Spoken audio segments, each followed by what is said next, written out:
Cette manifestation, donc, qui a comme entrée l'éducation au développement durable, est un exemple vraiment pertinent, important de la dynamique qui peut être créée sur un territoire quand on s'appuie sur un projet commun. Le projet Cité éducative, c'est un projet qui a plusieurs axes, mais qui a pour objectif en fait d'accompagner tous les publics de ces quartiers depuis le plus jeune âge jusqu'à 25 ans et d'utiliser toutes les entrées possibles pour fédérer les opérateurs, les acteurs du territoire.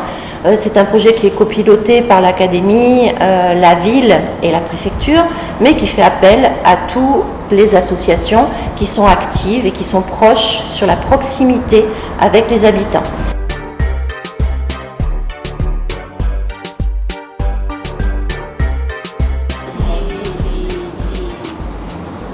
Je leur montre le cycle depuis le déchet qui sort de table jusqu'au retour vers la terre, au compost.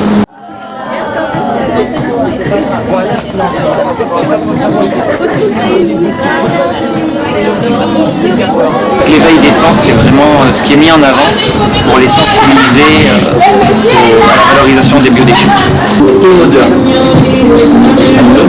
il n'y a pas. Non, ça serait facile.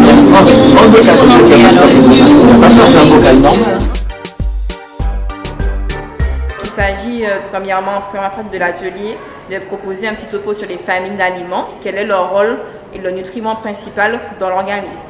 Ensuite, deuxième partie de l'atelier, il s'agit de composer un ou plusieurs repas équilibrés, soit le petit déjeuner, le repas du midi ou encore le repas du soir, et voir ensemble si les repas composés par les élèves sont équilibrés ou pas et comment on pourrait les améliorer. J'ai bien aimé parce que ça m'a appris des nouveaux trucs, ce qui se passait sur la terre.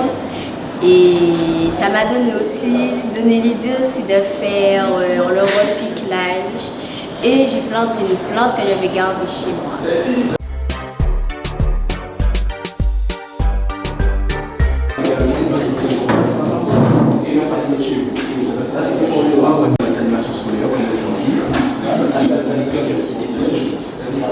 Ce qu'on veut, c'est vraiment développer chez la jeune génération, chez les collégiens, cette culture en fait de l'utilisation intelligente des appareils électroniques et notamment des portables. Il y a une méconnaissance des bonnes pratiques à faire. Par exemple, j'ai eu beaucoup de jeunes qui m'ont dit que lorsque leur portable est mort, ils le jettent à la poubelle, dans la poubelle commune. Donc il a été important de leur faire remarquer, de souligner que ce n'est pas la bonne méthode, qu'il faut penser à mettre à recycler. Ce sont des appareils qui contiennent des métaux lourds, qui sont très dangereux et également problématiques pour l'environnement et pour la santé humaine. Il y a également beaucoup d'élèves qui ont découvert la problématique environnementale et sociale. Donc, le social, c'est vraiment les populations, notamment les enfants qui travaillent dans des mines en Afrique pour la fabrication de portables. Donc il y a beaucoup d'enfants qui ne connaissaient pas cette problématique. Donc je pense que ça a éveillé leur conscience sur ça. Je pense que c'est chouette et que ça pourrait m'aider plus grand pour sauver la planète. C'est d'aider les gens qui n'ont pas d'eau, ne pas prendre trop de temps dans la douche. Dans le milieu marin, on a plusieurs chaînes alimentaires. L'idée, c'est de sensibiliser d'abord aux impacts du plastique, donc sur la vie marine, donc en commençant par tout simplement la chaîne alimentaire marine. On essaie de évidemment transmettre l'ensemble des éco-gestes qui sont en lien évidemment avec la réduction du plastique. Tous une mission commune qui est donc de réduire notre impact sur les milieux naturels. Et voilà, j'étais ravie de voir que le message était bien passé.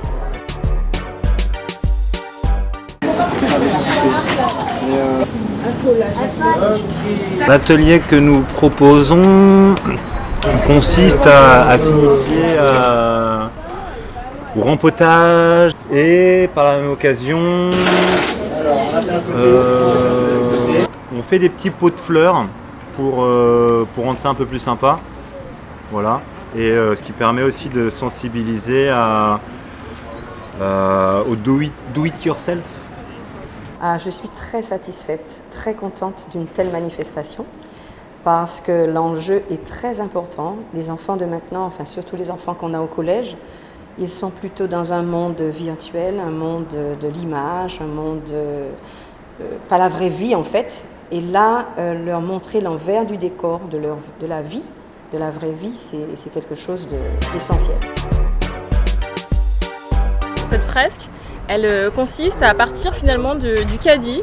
Donc l'idée c'est de mettre les enfants en situation en leur disant finalement qu'est-ce que vous mettez dans votre caddie quand vous allez faire les courses avec vos parents, ou qu'est-ce que vous achetez au magasin de jouets pour Noël, et finalement de faire le cycle de vie de ce produit après son utilisation. Ils ont déjà un niveau de conscience qui est relativement élevé, je trouve, et ils ont envie en fait de faire des choses. Ils ont été très réceptifs dans les R en fait de zéro déchet, réparer, réduire, pas supprimer mais réduire, réparer, rendre à la terre, ça leur parlait bien. L'atelier, en fait, c'était un atelier jardinage. En fait, l'intérêt d'une éco-manifestation comme ça, c'est à la fois pour les intervenants de toucher un maximum d'élèves, parce que là, on ne parle pas d'une classe, mais on parle vraiment d'une intervention sur tout un niveau. Alors, je pense qu'ils sont super contents de pouvoir faire des ateliers en dehors des salles de classe. C'est un tout nouveau contexte, en fait, pour eux, et c'est quelque chose, je pense, qu'ils apprécient.